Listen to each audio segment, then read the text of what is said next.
Okay, time to check your work from lesson 105. Starting with number 5, we have some adding signed numbers or subtracting signed numbers. If you still need to use a number line, that's fine. So on our first one, we have positive 10 plus a negative 10. These are opposites, so they result in a 0. Negative 10 minus a negative 10. Remember, instead of subtracting, we're going to add. The opposite of negative 10 is positive 10. Add the opposite. Negative 10 plus a positive 10. These are opposites. They result in a 0. Positive 6 plus negative 5 minus a negative 4. Remember, we're not going to subtract. We're going to add the opposite. So now I need to add and subtract from left to right. Positive 6 plus a negative 5, that gives me positive 1. Plus positive 4 gives me an answer of positive 5. Final answer, positive 5. Number 7. Sonia has only nickels and dimes in her jar. Or dimes and nickels, it says dimes first. Dimes and nickels in her jar. She has 120 coins, so I knew I needed a ratio box that had a total category. So my actual count total is 120. My ratio of dimes to nickels is 3 to 5, so when I total that, I get 8. And then the question says, how many dimes? So we want dimes. We get rid of the nickels. 3 is to 8, as D is to 120. When I do my cross multiplying, the number of dimes is 45. Number 8. So this is our new type of problem. The airline sold 25% of the seats at a discount. 45 seats were sold at a discount. So I knew I needed to make a ratio box, but instead of ratio and actual count, I'm going to use percent and actual count. So I know that if 25% were sold at a discount, the total has to be 100%. So that means the ones not sold at a discount were 75%. So when I knew one number in my percent category, I could fill out the whole rest. So it says 45 seats were sold at a discount. And then they say how many seats are on the plane. So they want the total number of seats on the plane. So I circled that. I can get rid of this. 25 over 100 is equal to 45 over the total. I do my cross multiplying. The total is 180. Number 9. Number 9. So they give us 3 over 50. 3 over 50. In my mind, I said, well, to get from 50 to 100, I can multiply by 2, top and bottom. So that gives me 6 over 100, which is 6/100ths, which is 6%. 0.04, 4/100ths. 4/100ths reduces to 1/25th. 4 over 100 means 4%. 150%, to go from percent to decimal, I have to divide by 100, back up the decimal twice, 1.5. 1 5/10 reduces to 1 1/2. Number 12. 4 1/12 plus 5 1/6 plus 2 1/4. I need common denominator. I need them all to be twelfths. So 4 1/12 plus 5 1/6 turns into 5 2/12, plus 2 1/4 turns into 3/12.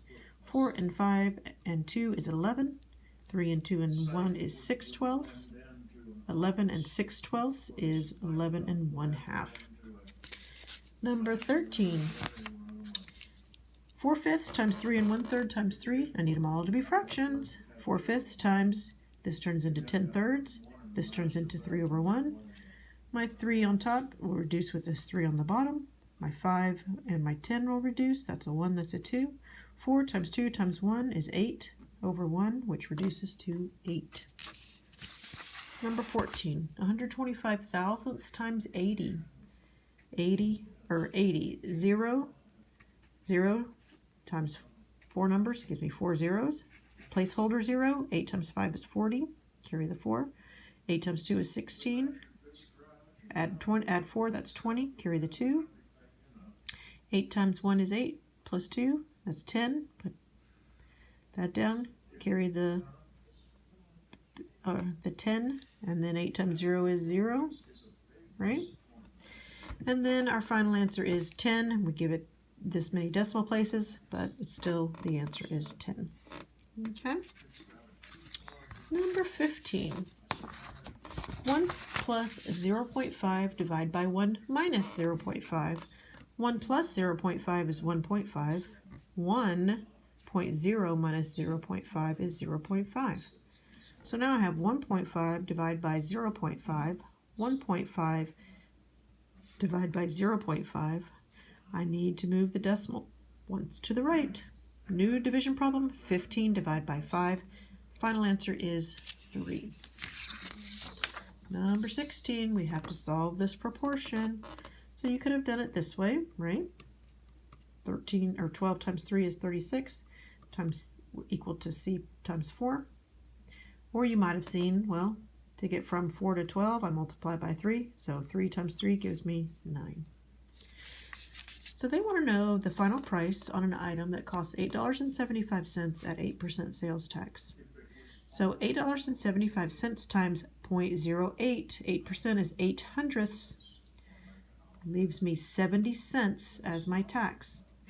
$8.75 plus 70 cents gives me a final answer of $9.45. Hey, Andy, thank you for calling. Number 27. We have to figure out the perimeter of this complex shape.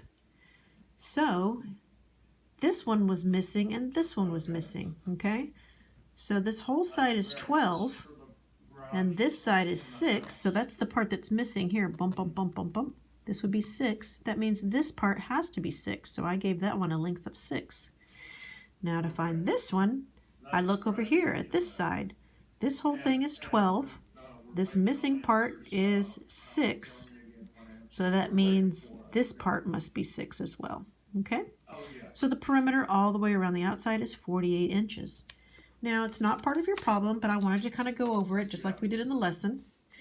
If I wanted to figure out the area of this shape, I would have to divide it into 2 pieces. Okay? So let's think about the measurements of this piece. I can't use the 12 because the 12 is all the way down to here. So I can use 6 times 6 though and find out the area of this part is 36 inches square. Okay? And then the area of this part, I can use this 6 as my width and this 12 as my height, and that gives me 72 inches square. So I add those together, the total area of this figure would be 108 inches square. Okay guys, hope you did well and I hope you have a great day. See you next time. Bye.